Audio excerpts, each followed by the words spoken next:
ವಿಶ್ವ test championship ರೇಸ್ನ points ಪಟ್ಟಿಯಲ್ಲಿ ಪ್ರಸ್ತುತ ಭಾರತ 6ನೇ ಸ್ಥಾನದಲ್ಲಿದೆ.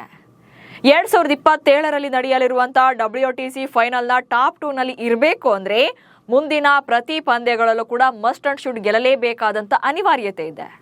ಸದ್ಯದ ಟೀಮ್ ಫಾರ್ಮ್ ಹಾಗೆ ಪರ್ಫಾರ್ಮೆನ್ಸ್ ಅನ್ನು ನೋಡ್ತಾ ಇದ್ರೆ ಅದು ಅಸಾಧ್ಯ ಅನ್ನೋ ಥರನೇ ಇದೆ.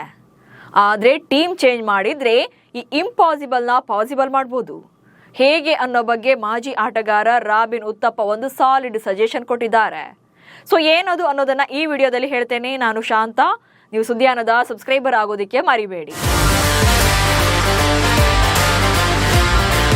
ಟೀಮ್ ಇಂಡಿಯಾ ಟೆಸ್ಟ್ ಫಾರ್ಮೆಟ್ ಇಂದ ರೋಹಿತ್ ಶರ್ಮಾ, ವಿರಾಟ್ ಕೊಹ್ಲಿ, ಅಶ್ವಿನ್ ರಂತ ದಿಗ್ಗಜ ಆಟಗಾರರು ನಿವೃತ್ತಿಯನ್ನ ಘೋಷಣೆ ಮಾಡಿದ ಮೇಲೆ ಅಭಿಮಾನಿಗಳ ಕ್ರೇಜ್ ಕೊಂಚ ಕಡಿಮೆ ಆಗಿದೆ. ಆಟಗಾರರ ಪ್ರದರ್ಶನ ಕೂಡ ಅಷ್ಟಕ್ಕಷ್ಟೇ ಇದೆ. ಸೊ ಈಗ ಮತ್ತೆ ಭಾರತ ತಂಡವನ್ನ ಮೇಲೆತ್ತಬೇಕು ಅಂದ್ರೆ ಅದ್ಭುತ ಪ್ರದರ್ಶನ ಒಂದೇ ಉಳಿದಿರುವಂತ ದಾರಿ.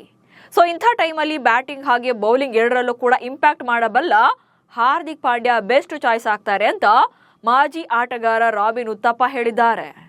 ಹಾಗಾದ್ರೆ ಈ ಪ್ಲಾನ್ ವರ್ಕೌಟ್ ಆಗುತ್ತಾ? ಪಾಂಡ್ಯ ರೆಡ್ ಬಾಲ್ಗೆ ಕಂಬ್ಯಾಕ್ ಮಾಡ್ತಾರಾ ಅನ್ನೋ ಕುತೂಹಲ ಕೂಡ ಜಾಸ್ತಿ ಆಗ್ತಿದೆ. ಭಾರತದ ಪರ 7ನೇ ಸ್ಥಾನದಲ್ಲಿ ಪಾಂಡ್ಯ ಆಡಿಸುವಂತೆ ಸಲಹೆ. ಭಾರತದ ಮಾಜಿ ಕ್ರಿಕೆಟಿಗ ರಾಬಿನ್ ಉತ್ತಪ್ಪ ಪ್ರಕಾರ ಹಾರ್ದಿಕ್ ಪಾಂಡ್ಯ ಟೆಸ್ಟ್ ಕ್ರಿಕೆಟ್ನಲ್ಲಿ ಇನ್ನೂ ಕೂಡ ಆಡಬಹುದು ಎಂದಿದ್ದಾರೆ. ರೆಡ್ ಬಾಲ್ ಫಾರ್ಮೆಟ್ಗೆ ಕಂಬ್ಯಾಕ್ ಮಾಡಿದ್ರೆ 7ನೇ ಕ್ರಮಾಂಕದಲ್ಲಿ ಆಡಿಸಬಹುದು ಅಂತ ಸಲಹೆ ಕೊಟ್ಟಿದ್ದಾರೆ. ಪಾಂಡ್ಯ ಅವರ ಪ್ರಸ್ತುತ ಫಿಟ್ನೆಸ್ ಮತ್ತು ಸಾಮರ್ಥ್ಯವನ್ನ ನೋಡ್ತಾ ಇದ್ರೆ ಇದು ಅಸಾಧ್ಯ ಅನಿಸೋದಿಲ್ಲ. ಆಲ್ರೌಂಡರ್ ಪಾಂಡ್ಯ ಟೆಸ್ಟ್ ಕ್ರಿಕೆಟ್ಗೆ ಸರಿಯಾಗಿ ಸೂಟ್ ಆಗ್ತಾರೆ. ನಿತೀಶ್ ಕುಮಾರ್ ರೆಡ್ಡಿ, ಹರ್ಷಿತ್ ರಾಣಾ ಹಾಗೆ ವಾಷಿಂಗ್ಟನ್ ಸುಂದರ್ ಅವರಂತ ಆಟಗಾರರನ್ನ ಸಿಚುಯೇಷನ್ ಹಾಗೆ ಬ್ಯಾಲೆನ್ಸ್ ಮೇಲೆ ಡಿಪೆಂಡ್ ಮಾಡ್ತಿದ್ದಾರೆ.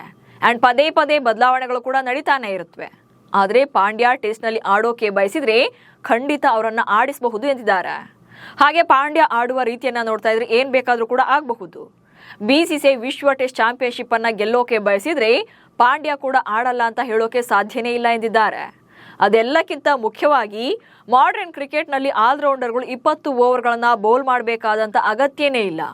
ಈಗ ನಿತೀಶ್ ಕುಮಾರ್ ರೆಡ್ಡಿ ಕೂಡ ಅಷ್ಟೊಂದು ಬೌಲಿಂಗ್ ಅನ್ನ ಮಾಡ್ತಾ ಇಲ್ಲ. ಸುಮಾರು 12 ಓವರ್ಗಳನ್ನ ಬೌಲಿಂಗ್ ಮಾಡ್ತಾರೆ. ಸೊ ಹಾರ್ದಿಕ್ ಪಾಂಡ್ಯ ಕೂಡ ಪ್ರತಿ ಇನ್ನಿಂಗ್ಸ್ಗೆ 12ರಿಂದ 15 ಓವರ್ಗಳನ್ನ ಬೌಲ್ ಮಾಡಿದ್ರೆ ಸಾಕು. ಅಷ್ಟು ಓವರ್ಗಳಲ್ಲೇ ತಂಡಕ್ಕೆ ಏನ್ ಬೇಕೋ ಅದನ್ನ ಕೊಡ್ತಾರೆ ಅಂತ ಭರವಸೆ ವ್ಯಕ್ತಪಡಿಸಿದ್ದಾರೆ. ಟೆಸ್ಟ್ನಲ್ಲೂ ಪಾಂಡ್ಯ ರೆಕಾರ್ಡ್ಸ್ ಅದ್ಭುತ.